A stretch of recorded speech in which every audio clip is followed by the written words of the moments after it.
Hey, good morning, everyone. It is April the 14th. We are in the story of David. As we see him emerging in Israel, he's going to eventually be the king. King Saul has broken the commandments of God. He is taking things into his own hands, and he's really beginning to become unhinged. David is emerging, and we see him now out at the battlefield where the Israelites are fighting against the Philistines. There's this standoff. This giant of a man, Goliath, keeps coming out, defying the armies of God. And David shows up, and let's see what happens next. So 1 Samuel 17, starting at verse 32, says, "Don't worry about this Philistine," David told Saul. "I'll go fight him." "Don't be ridiculous," Saul replied. "There's no way you can fight this Philistine and possibly win. You're only a boy, and he's been a man of war since his youth." But David persisted. "I've been taking care of my father's sheep and goats," he said, "and when a lion or a bear comes to steal a lamb from the flock, I go after it with a club and rescue the lamb from its mouth. If the animal turns on me, I catch it by the jaw and club it to death. I've done this to both lions and bears, and I'll do it with this pagan Philistine too, for he has defied the armies of the living God. The Lord who rescued me from the claws of the lion and the bear will rescue me from this Philistine." Saul finally consented. "All right, go ahead," he said, "and may the Lord be with you." And then Saul gave David his own armor, a bronze helmet and a coat of mail. David put it on, strapped the sword over it, and took a step or two to see what it was like, for he had never worn such things before. "I can't go in these," he protested to Saul. "I'm not used to them." So David took them off again. He picked up 5 smooth stones from a stream, put them into his shepherd's bag, and then, armed only with his shepherd's staff and sling, he started across the valley to fight the Philistine. Goliath walked out toward David with his shield bearer ahead of him, sneering in contempt at this ruddy-faced boy. "Am I a dog," he roared at David, "that you come at me with a stick?" And he cursed David by the names of his gods. "Come over here, and I'll give your flesh to the birds and wild animals," Goliath yelled. David replied to the Philistine, "You come to me with a sword, spear, and javelin, but I come to you in the name of the Lord of heaven's armies, the God of the armies of Israel, whom you have defied. Today the Lord will conquer you, and I will kill you, and cut off your head. And then I will give the dead bodies of your men to the birds and wild animals, and the whole world will know that there is a God in Israel. And everyone assembled here will know that the Lord rescues his people, but not with sword or spear. This is the Lord's battle, and he will give it to us." As Goliath moved closer to attack, David quickly ran out to meet him. Reaching into his shepherd's bag and taking out a stone, he hurled it with his sling and hit the Philistine in the forehead. The stone sank in, and Goliath stumbled and fell face down on the ground. So David triumphed over the Philistine with only a sling and a stone, for he had no sword. And then David ran over and pulled Goliath's sword from his sheath. David used it to kill him and cut off his head. When the Philistines saw that their champion was dead, they turned and ran. Then the men of Israel and Judah gave a great shout of triumph and rushed after the Philistines, chasing them as far as Gath and the gates of Ekron. The bodies of the dead and wounded Philistines were strewn all along the road from Shaaraim as far as Gath and Ekron. Then the Israelite army returned and plundered the deserted Philistine camp. David took the Philistine's head to Jerusalem, but he stored the man's armor in his own tent. As Saul watched David go out to fight the Philistine, he asked Abner, the commander of his army, "Abner, whose son is this young man?" "I really don't know," Abner declared. "We'll find out who he is," the king told him. And as soon as David returned from killing Goliath, Abner brought him to Saul with the Philistine's head still in his hand. "Tell me about your father, young man," Saul replied. And David replied, "His name is Jesse, and we live in Bethlehem." 1 Samuel 18. After David had finished talking with Saul, he met Jonathan, the king's son. There was an immediate bond between them, for Jonathan loved David. From that day on, Saul kept David with him and wouldn't let him return home. And Jonathan made a solemn pact with David because he loved him as he loved himself. Jonathan sealed the pact by taking off his robe and giving it to David, together with his tunic, sword, bow, and belt. Whatever Saul asked David to do, David did it successfully. So Saul made him a commander over the men of war, an appointment that was welcomed by the people and Saul's officers alike. And when the victorious Israelite army was returning home after David had killed the Philistine, women from all the towns of Israel came out to meet King Saul. They sang and danced for joy with tambourines and cymbals. This was their song: Saul has killed his thousands, and David his 10,000s. Well, this made Saul very angry. What's this? He said. They credit David with 10,000s and me with only thousands. Next, they'll be making him their king. So from that time on, Saul kept a jealous eye on David. The very next day, a tormenting spirit from God overwhelmed Saul, and he began to rave in his house like a madman. David was playing the harp as he did each day, but Saul had a spear in his hand, and he suddenly hurled it at David, intending to pin him to the wall. But David escaped him twice. Saul was then afraid of David, for the Lord was with David and had turned away from Saul. Finally, Saul sent him away and appointed him commander over 1,000 men, and David faithfully led his troops into battle. David continued to succeed in everything he did, for the Lord was with him. When Saul recognized this, he became even more afraid of him. But all Israel and Judah loved David because he was so successful at leading his troops into battle. One day Saul said to David, "I am ready to give you my older daughter Merab as your wife. But first you must prove yourself to be a real warrior by fighting the Lord's battles." For Saul thought, "I'll send him out against the Philistines and let them kill him rather than doing it myself. Who am I, and what is my family in Israel that I should be the king's son-in-law?" David exclaimed. "My father's family is nothing." So when the time came for Saul to give his daughter Merab in marriage to David, he gave her instead to Adriel, a man from Maholah. In the meantime, Saul's daughter, Michal, had fallen in love with David, and Saul was delighted when he heard about it. Here's another chance to see him killed by the Philistines. Saul said to himself. But to David he said, "Today you have a second chance to become my son-in-law." Then Saul told his men to say to David, "The king really likes you, and so do we. Why don't you accept the king's offer and become his son-in-law?" When Saul's men said these things to David, he replied, "How can a poor man from a humble family afford the bride price for the daughter of a king?"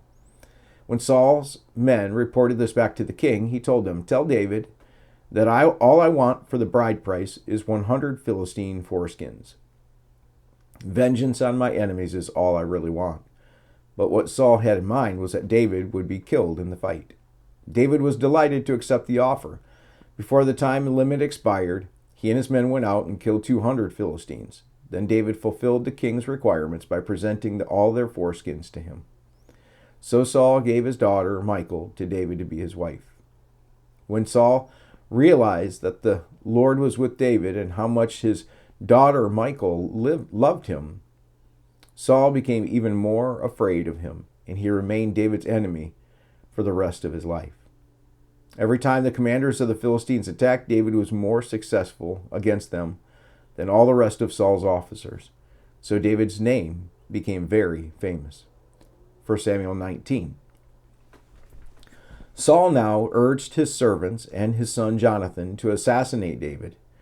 But Jonathan, because of his strong affection for David, told him what his father was planning. "Tomorrow morning," he warned him, "you must find a hiding place out in the fields. I'll ask my father to go out there with me, and I'll talk to him about you. Then I'll tell you everything I can find out." And the next morning Jonathan spoke with his father about David, saying many good things about him. "The king must not sin against his servant David," Jonathan said. "He's never done anything to harm you. He has always helped you in any way he could. Have you forgotten about the time he risked his life to kill the Philistine giant, and how the Lord brought a great victory to all Israel as a result? You were certainly happy about it then. Why should you murder an innocent man like David? There's no reason for it at all." So Saul listened to Jonathan and vowed, "As surely as the Lord lives, David will not be killed." Afterward, Jonathan called David and told him what had happened. Then he brought David to Saul, and David served in the court as before. War broke out again after that, and David led his troops against the Philistines. He attacked them with such fury that they all ran away. But one day, when Saul was sitting at home with spear in hand, the tormenting spirit from the Lord suddenly came upon him again. As David played his harp, Saul hurled his spear at David, but David dodged out of the way, and having the spear stuck in the wall, he fled and escaped into the night. Then Saul sent troops to watch David's house. They were told to kill David when he came out the next morning. But Michal, David's wife, warned him, "If you don't escape tonight, you will be dead by morning." So she helped him climb out through a window, and he fled and escaped. Then she took an idol and put it in his bed, covered it with blankets, and put a cushion of goat's hair at its head. When the troops came to arrest David, she told them he was sick and couldn't get out of bed. But Saul sent the troops back to get David. He ordered, "Bring him to me in his bed so I can kill him." But when they came to carry David out, they discovered that it was only an idol in the bed with a cushion of goat's hair at its head. "Why have you betrayed me like this and let my enemy escape?" Saul demanded of Michal. "I had to," Michal replied. "He threatened to kill me if I didn't help him."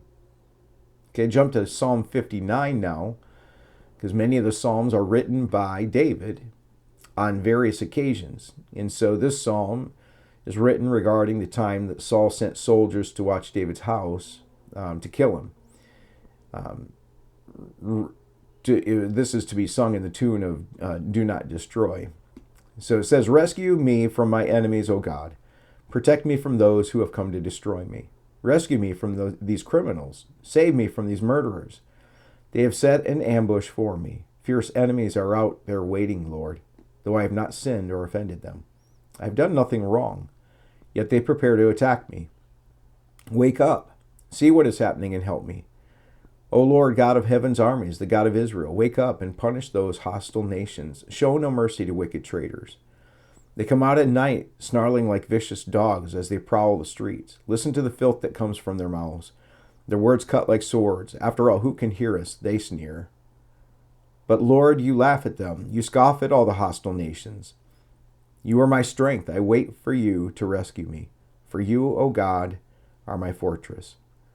In his unfailing love, my God will stand with me. He will let me look down in triumph on all my enemies. Don't kill them, for my people soon forget such lessons. Stagger them with your power, and bring them to their knees, O Lord, our shield. Because of the sinful things they say, because of the evil that is on their lips, let them be captured by their pride, their curses, and their lies. Destroy them in your anger. Wipe them out completely. Then the whole world will know that God reigns in Israel. My enemies come out at night, snarling like vicious dogs as they prowl the streets. They scavenge for food. They go to sleep unsatisfied. But as for me, I will sing about your power. Each morning I will sing with joy about your unfailing love. For you have been my refuge, a place of safety when I am in distress. O my strength, to you I sing praises. For you, O God, are my refuge, the God who shows me unfailing love. 1 Samuel 19:18. So David escaped and went to Ramah to see Samuel. And he told him all that Saul had done to him. And then Samuel took David with him to live at Naioth. When the report reached Saul that David was at Naioth in Ramah, he sent troops to capture him. But when they arrived and saw Samuel leading a group of prophets who were prophesying, the Spirit of God came upon Saul's men, and they also began to prophesy. When Saul heard what had happened, he sent other troops, but they too prophesied. And the same thing happened a third time. Finally, Saul himself went to Ramah and arrived at the great well in Succoth.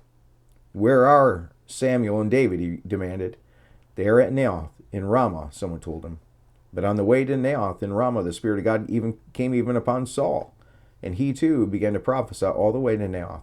He tore off his clothes and lay naked on the ground all day and all night, prophesying in the presence of Samuel.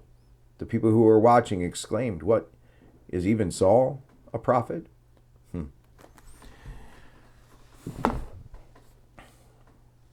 So, imagine being David, right? He's been anointed as king some time before by Samuel, and yet now he is, just having to dodge swords, spears that are being hurled at him. And yet he's trusting God. God continues to save him. God continues to protect him. And eventually, he becomes king. But in the meantime, he is having to just stay faithful to God, continue to to pray and to trust that the Lord is going to the Lord's going to lead, the Lord's going to direct, the Lord is going to continue to be his refuge and his strength and his protector. And sometimes that's really hard. And it's interesting is the lies that were told about him, the plans to harm him that were hatched by Saul, all out of jealousy. David had done nothing wrong, and it was jealousy that was driving Saul crazy. It was driving him literally crazy. His fear, his jealousy, and his pride, rather than just continuing to be a godly man. And David, we see his heart through the entire process. He does not hunt Saul. He does not go after Saul. He does not pick up a sword against Saul. He just does what he has to do to protect himself, to withdraw from Saul in those times when he's attacking him, which, by the way, that's called healthy boundaries. He continues to do that and to secure his safety when needed. And we'll see how this all plays out. I will say, I think for us, is we even look at, as people around us, at times we get in positions to where there are people who are filled with jealousy or filled with anger or filled with spite. They do things, and sometimes it's healthy to make sure that we put some healthy boundaries in place. So I think while that's not the direct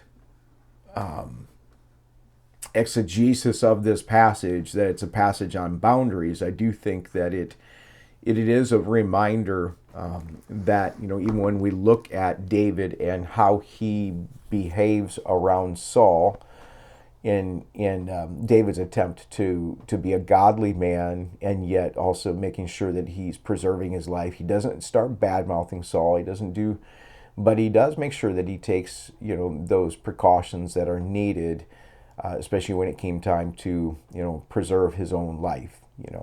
So I do think that there are some things that we can extrapolate from that.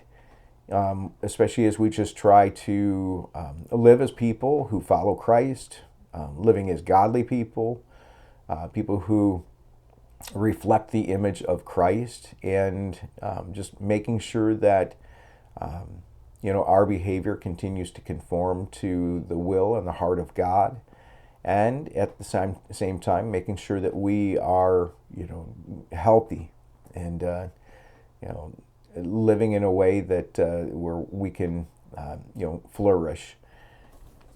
So those are just some thoughts. I hope that you're enjoying as we're learning about Israel and David as he's emerging as the king, and learning some lessons from King Saul as we continue to read through this. And we'll be back tomorrow. Looking forward to jumping back in and seeing what happens next. God bless you. Hope you have a really great day.